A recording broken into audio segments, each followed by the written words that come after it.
दीनू एक मेहनती और जफाकश किसान था। वो अपनी बीवी के साथ हंसी खुशी जिंदगी गुजार रहा था। उनकी जिंदगी में सिवाय औलाद के किसी चीज की कमी न थी। दीनू को औलाद की बहुत ख्वाहिश थी। आखिर बड़ी मिन्नतों मुरादों के बाद उनके यहाँ एक बच्चा पैदा हुआ, मगर दोनों मियाँ बीवी उसे देखकर हैरान रह गए, क्योंकि ये बच्चा इतना छोटा था जैसे एक छोटी सी गुड़िया। जिसने भी इस बच्चे को देखा तो कहा कि ये बच्चा तो बोना है, ज्यादा से ज्यादा 1-1.5 फीट तक बढ़ सकेगा। दीनू ये बातें सुनकर बहुत मायूस हुआ और उसने उस बच्चे का नाम आना रख दिया। फिर आना आहिस्ता आहिस्ता बड़ा होने लगा। कुछ अरसे के बाद दीनू के घर एक और बच्चे की आमद हुई, लेकिन वो भी पहले की तरह बोना निकला। दीनू ने बजाय शुक्र अदा करने के अपनी किस्मत को कोसना शुरू कर दिया और चढ़कर दूसरे बेटे का नाम दो आना रख दिया। दीनू के दोस्तों ने उसे बहुत समझाया, मगर दीनू हर वक्त अपनी किस्मत को बुरा भला कहता। उसे फिक्र थी कि जब वो बूढ़ा हो जाएगा तो उसके खेतों में हल कौन चलाएगा, बुआई कौन करेगा और फसल कौन काटेगा। ये बोने बच्चे भला क्या काम करेंगे। वो इसी फिक्र में था कि एक और बेटे का बाप बन गया जो अपने भाइयों की तरह बोना ही था। दीनू ने उसे देखकर अपना सर पीट लिया और कई दिन तक वो घर से बाहर ही नहीं निकला। वो इस कदर चिड़चिड़ा हो गया था कि किसी से बात भी नहीं करता था। उससे में आकर उसने तीसरे बेटे का नाम खोटा आना रख दिया। वक्त गुजरता गया और ये तीनों बच्चे जवान हो गए, मगर तीनों का कद 1.5 फीट से ज्यादा न था। उनके कद तो न बढ़ सके, मगर अपनी शरारतों, जहानत और बेबाकी में तीनों बच्चे यकता थे। वो अपने बाप का हाथ भी बटाते थे, मगर फिर भी दीनू उनसे खुश न था। उसे तो रह रह कर यही ख्याल आता था कि काश ये बच्चे मामूल के मुताबिक कद में पूरे और कड़ियल जवान होते। तीनों बोनों में एक एक खुसूसियत थी। आना जानवरों की आवाजें बड़ी महारत से निकालता और उनकी बोली समझता और बोलता भी था। दो आना तीर अंदाजी में माहिर था और एक आंख बंद करके निशाने पे तीर मारता था, जबकि खोटा आना हवा में उड़ के छलांग मारता था और उसकी लात जिसे पड़ जाए उसका मुंह टेढ़ा कर देती। वो तो बस एक छल्लावा था। फिर दीनू के खेत में फसल तैयार हो गई। उसने फसल कटवा कर मंडी में बेच दी और खुशी खुशी रकम लेकर घर आ गया। 4 चोर दीनू की ताक में थे। उन्होंने किसान के घर में चोरी का प्रोग्राम बनाया और आधी रात को किसान के घर में दाखिल हुए। किसान और उसकी बीवी सो रहे थे कि चोरों ने ठोकरों से उन्हें उठाया। दोनों ने जब चोरों को सामने पाया तो बहुत घबराए। एक चोर ने दीनू का गिरेबान पकड़ा और बोला, निकालो वो सारी रकम जो तुम आज मंडी से लाए हो। दीनू ये सुनकर बोला, भाइयों, मैं बड़ा गरीब आदमी हूं, इसी रकम से पूरा साल गुजारना है, ये जुल्म मत करो। लेकिन चोर तो चोर थे। उन्होंने किसान को मारना शुरू किया। उसके तीनों बेटे ये मंजर छुप कर देख ही रहे थे। आना किसान की छतरी में छुपा था। दो आना एक बाल्टी को उल्टा करके उसके अंदर बैठा था और खोटा आना ऊपर मचान पर रखे गत्तों और तकियों के दरमियान घुसा बैठा था। एक चोर के हाथ में बंदूक थी और उसने वो बंदूक किसान पर तान रखी थी। चोर बराबर रकम का मुतालबा कर रहे थे। सबसे पहले दुआना ने बाल्टी को अंदर से बजाया, जिसे सुनकर चोर बोला, ये कैसी आवाज है। दूसरा बोला, तुम्हारे कान बज रहे हैं। दुआने ने फिर बाल्टी बजाई।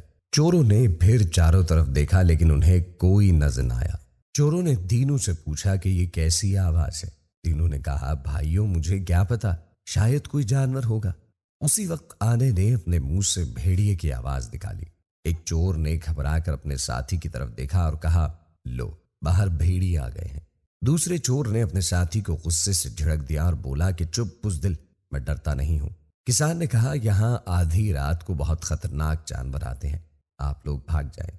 चोरों का सरदार बोला, वाह बेटा, हमसे चालाकी कर रहा है, निकाल जल्दी से सारा माल और जेवर और नकदी। ये कहकर सरदार ने दीनू को एक थप्पड़ मार दिया। ये देखकर आने ने शेर की गरजदार आवाज निकाली, जिसे सुनते ही चोरों के हाथ पांव फूल गए। वो घबरा कर एक दूसरे की तरफ देखने लगे। उसी लम्हे खोटा आना जो मचान पर बैठा था, जस्त लगाकर बंदूक वाले चोर पर कूदा और एक जोरदार लात उसके मुंह पर रसीद कर दी।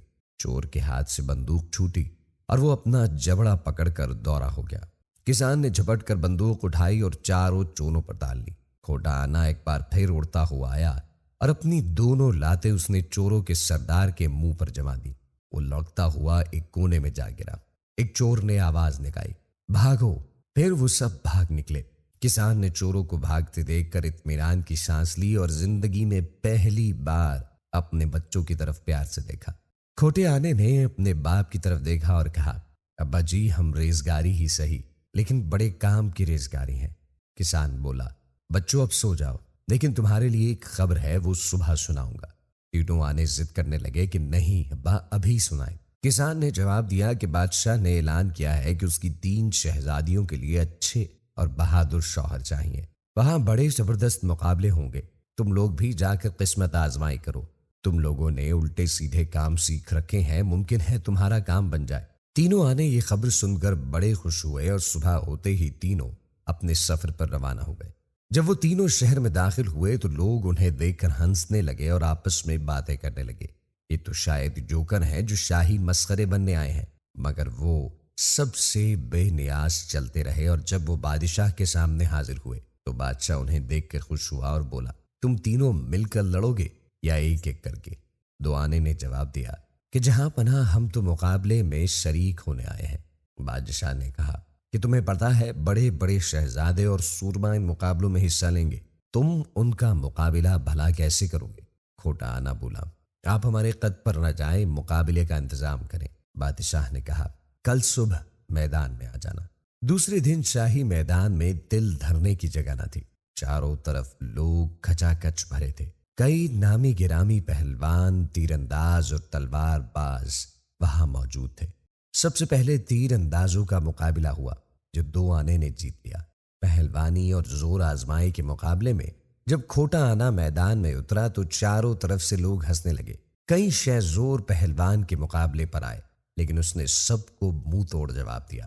پھر بادشاہ نے اعلان کیا کہ ایک انوکھا کھیل ہوگا جس میں کچھ جانوروں سے امیدواروں کو لڑنا ہوگا۔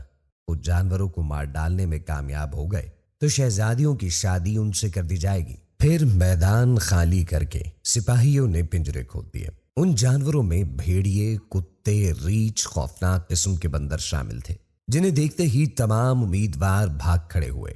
اب میدان میں اترنے کو کوئی تیار نہ تھا۔ پھر لوگوں نے دیکھا کہ آنا، دو آنا اور کھوٹا آنا میدان میں اترے اور چاروں طرف سے جانوروں کی طرف دوڑے۔ جیسے ہی جانور ان کے قریب آئے، آنے نے شیر کی گرجدار آواز نکالی، مگر آواز نکالنے سے پہلے اس نے اپنے تھیلے سے شیر کی کھال نکال کر اوڑھ لی تھی۔ آواز سن کر جانور ڈر کر پیچھے ہٹنے لگے۔ دو آنے نے تیر کمان نکالا اور اپنی بے مثال مہارت سے کئی خوفناک جانوروں کو نشانہ بنایا۔ کھوٹا آنا اچھل اچھل کر 2 لتیاں چلا رہا تھا۔ پھر تھوڑی ہی دیر میں چاروں طرف جانوروں کی لاشیں بکھری پڑی تھیں اور تینوں بونے فاتحانہ انداز میں کھڑے تھے۔ بادشاہ نے تینوں بونوں کی جیت کا اعلان کیا اور اسی وقت شاہی پالکی میں تینوں شہزادیاں باہر نکلیں۔ اتفاق سے تینوں شہزادیاں بھی بونی ہی تھی۔ بادشاہ نے تینوں آنوں کو مخاطب کرتے ہوئے کہا، میں تو خود چاہتا تھا کہ آپ تینوں جیتیں، کیونکہ ان چھوٹی چھوٹی گڑیوں جیسی شہزادیوں کے لیے آپ تینوں سے اچھا رشتہ کوئی نہیں ہو سکتا۔ دوسرے دن بادشاہ نے ان کی شادی کا اعلان کیا اور بونوں کے والدین کو بھی شاہی محل بلوایا گیا۔ ان کی دھوم دھام سے شادی ہو گئی۔ یہ منظر دیکھ کر دینوں نے اپنی ناشکری کی عادت سے توبہ کی، کیونکہ قدرت کے ہر کام میں کوئی نہ کوئی مصلحت ضرور چھپی ہوتی ہے۔